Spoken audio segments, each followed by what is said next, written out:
My name is Michael Harbut. I'm a physician, and I've been working in the academic and clinical area of asbestos-related diseases for most of my adult life.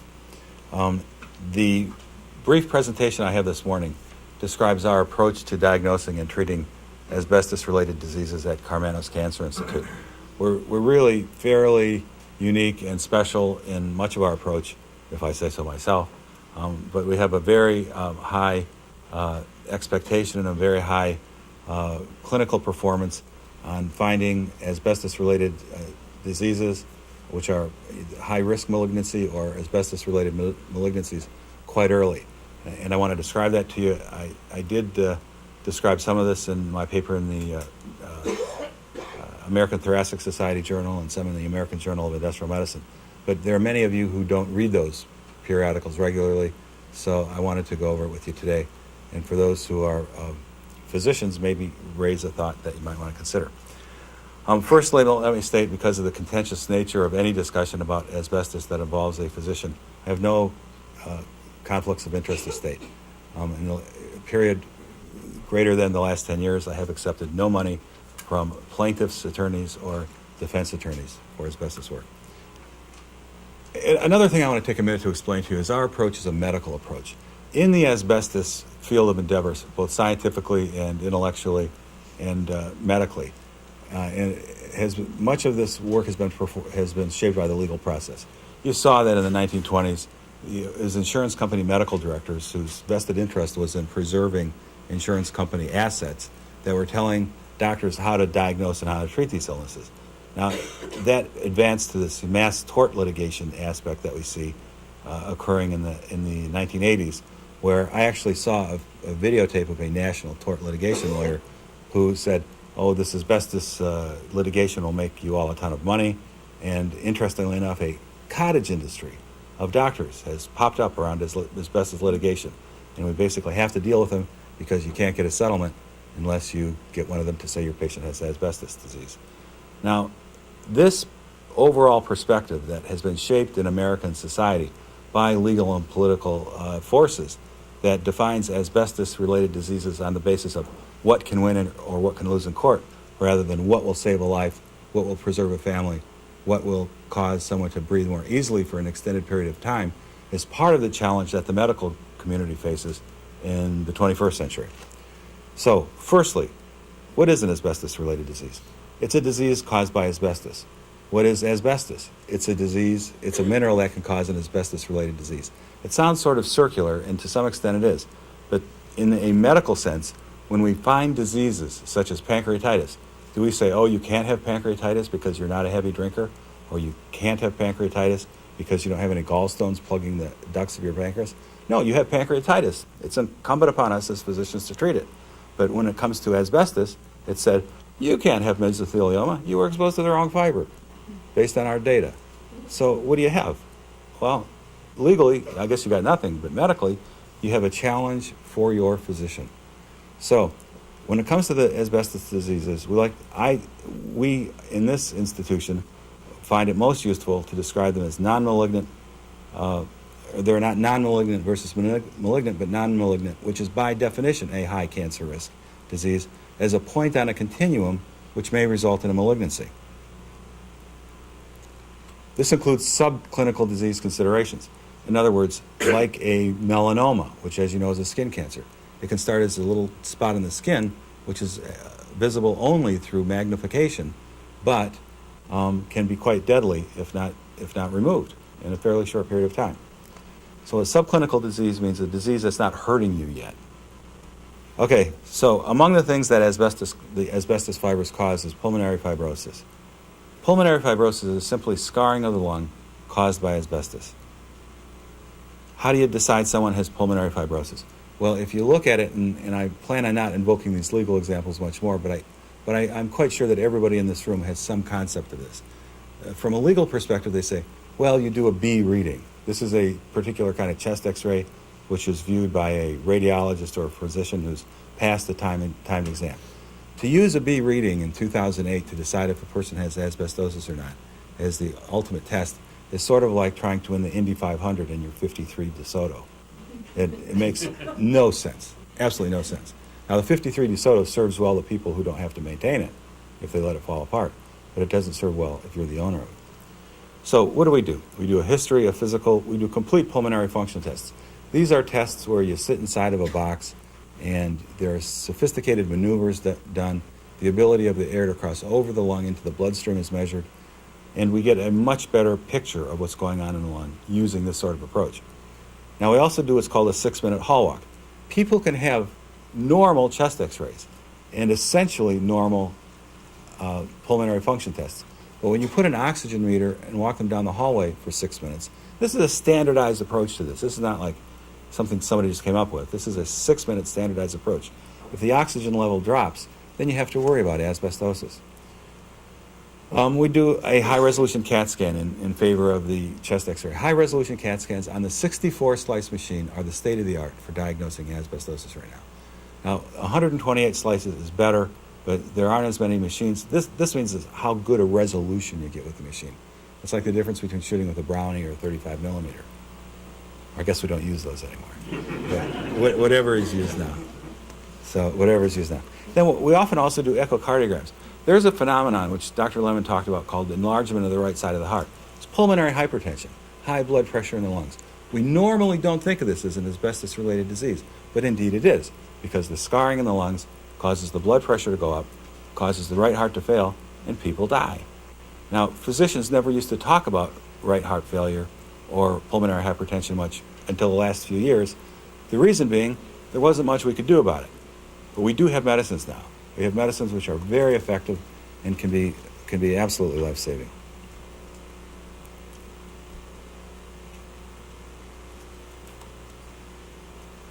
This is a pleural plaque. There's a lot of talk about pleural plaques, and I just want you to be able to get a glimpse of what one actually looks like. These pleural plaques can be apparent without fibrosis. Fibrosis meaning the scar. They can cause clinically significant disease, and I want to tell you about that because they can cause intractable pain. If you look on this picture, that white sort of shiny area, these are what the Nazis used to call the calling card of asbestos, or the beauty mark. And in fact, you still hear this today. People say, physicians will call me and say, oh, this guy's got some plaque, but isn't that a beauty mark of asbestos? Well, this kind of beauty ain't too appealing to me. And I don't think if you look at that, you think it's supposed to be there.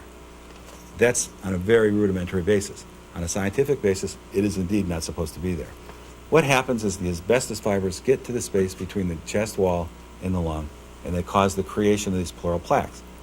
Now, the pleural plaques are sort of shiny material which can act as a buffer in other applications in the body. But significantly, when these things get big enough, they can cause significant trouble with breathing.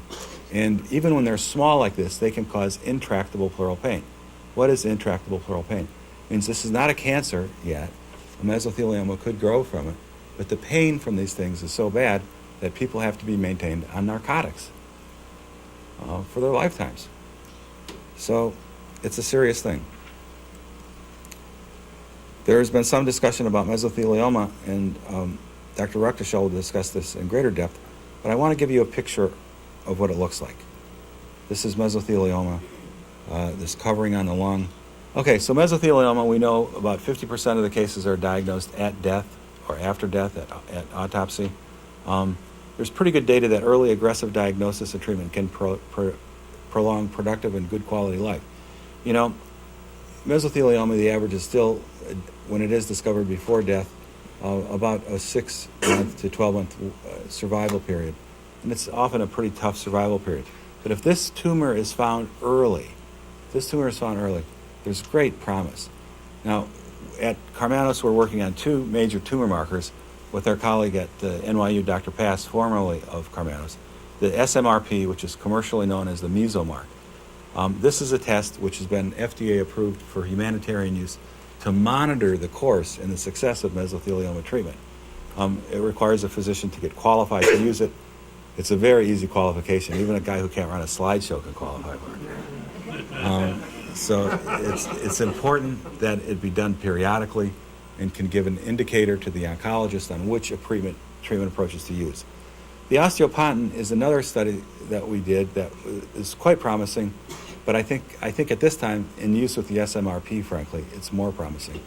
This is a blood test that we looked at 100 and some of our patients here at Karmanos and at the Center for Occupational Medicine, and measured an element in the blood, and we do feel that there is a pretty clear relationship between mesothelioma and its levels. But significantly, there appears also to be a relationship between osteopontin and asbestosis. So it may have usefulness in years to come. Lung cancer. 5 to 90-fold increased risk in people who are exposed to asbestos, depending on their smoking history. The earlier numbers were 5-fold increased risk without smoking and asbestos, 10-fold with smoking without asbestos. But Dr. Eagleman at Brown has reworked the data and feels that the numbers that have been used are more likely 10-fold increased for cigarette and no asbestos, and asbestos and no cigarette. Goes up to 90. It's in the presence of other exposures, it's higher yet. This is especially significant for an area like Detroit, where you have people working in the steel mills. If you work at the top of a steel mill and have no known asbestos exposure, or at the top of a coke oven, your risk of getting lung cancer is between 40 and 400 times that of the rest of the population. So if you are working at a steel mill and plastering asbestos at the top of a coke oven, your risk is probably at least 1,000-fold of getting a lung cancer. All cell types are caused by asbestos. You still hear this sort of mumbling around in medicine, and where the older pathologists, I guess it's getting tough to get much older than me anymore, but with some of the more senior pathologists will say, well, this is the wrong kind of cell type. Can't be from asbestos. That's not true. All cell types. And significantly, there is data which shows that death from all cancers increases with mesothelioma, increases with asbestos exposure. So it's pretty important. Colon cancer, 2-fold increased risk in asbestos-exposed persons. This has been known for years. And in fact, at one point, one of our investigators in our project asked me why we don't have any colon cancers in our population here in Detroit, if in fact colon cancers are caused by asbestos.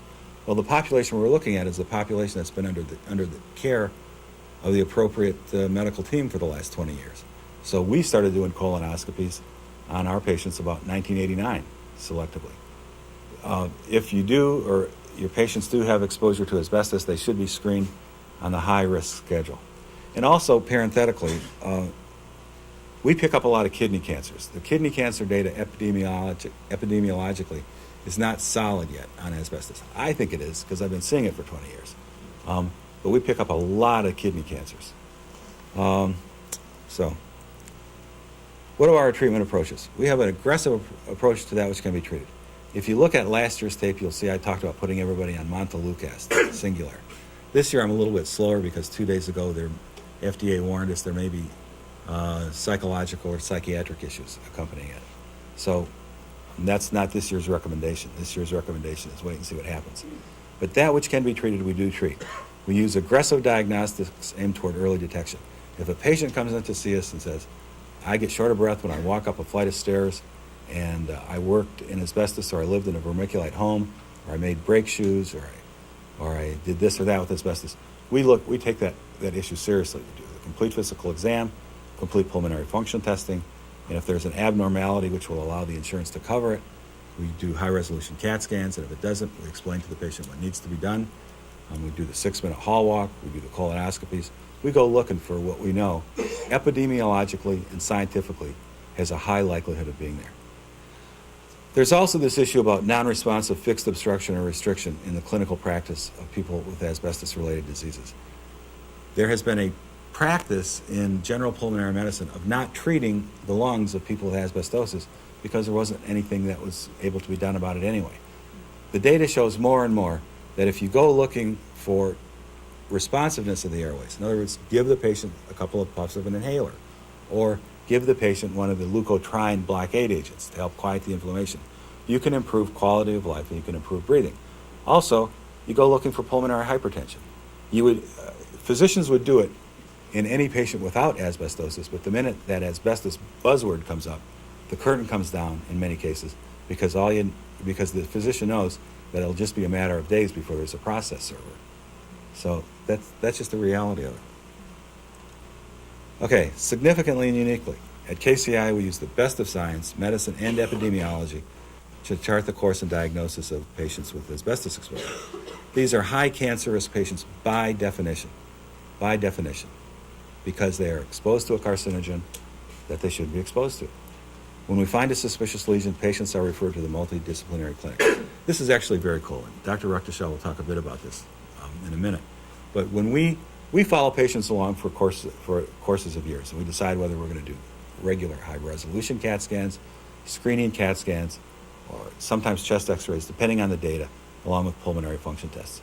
When we find a suspicious lesion, which in our patient population happens at least 2 to 5 times a week, that being in the lung, or in the colon, or in the lymph nodes, or in the mediastinum, the patient is then referred from our outpatient asbestos clinic in Royal Oak, downtown, to the multidisciplinary clinic, to Dr. Ruckteschall or Dr. Valdivieso. The multidisciplinary teams are teams made up of physician, oncologists, surgeons, radiologists, pathologists. It's a group decision.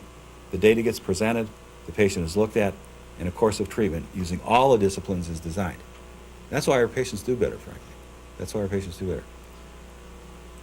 And the last slide. What are we doing in investigating? Well, we're getting funded in part by the Centers for Disease Control and the Environmental Protection Agency.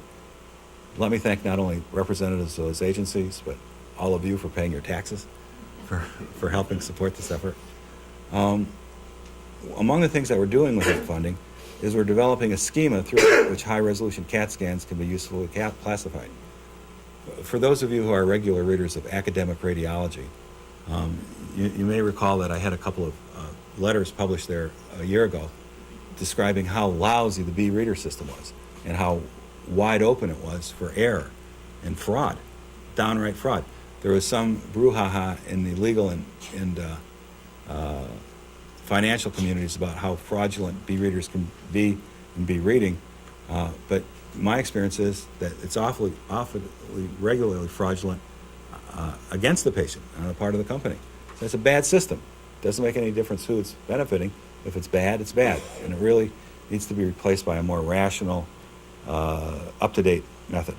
We're working on measuring plaque volume, and this is also happening with our colleagues in Libby, Montana. We're sort of approaching this from 2 different angles.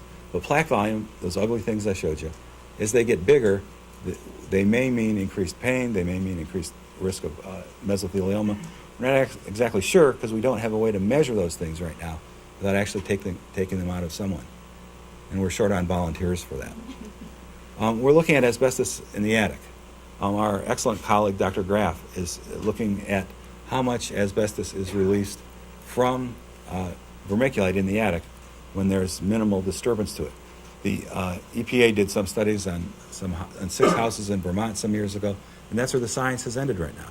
Well, we hope to make a significant contribution before too long in this regard. Dr. Klein in our group is looking at the psychosocial aspects of asbestos disease. She'll be speaking in a minute.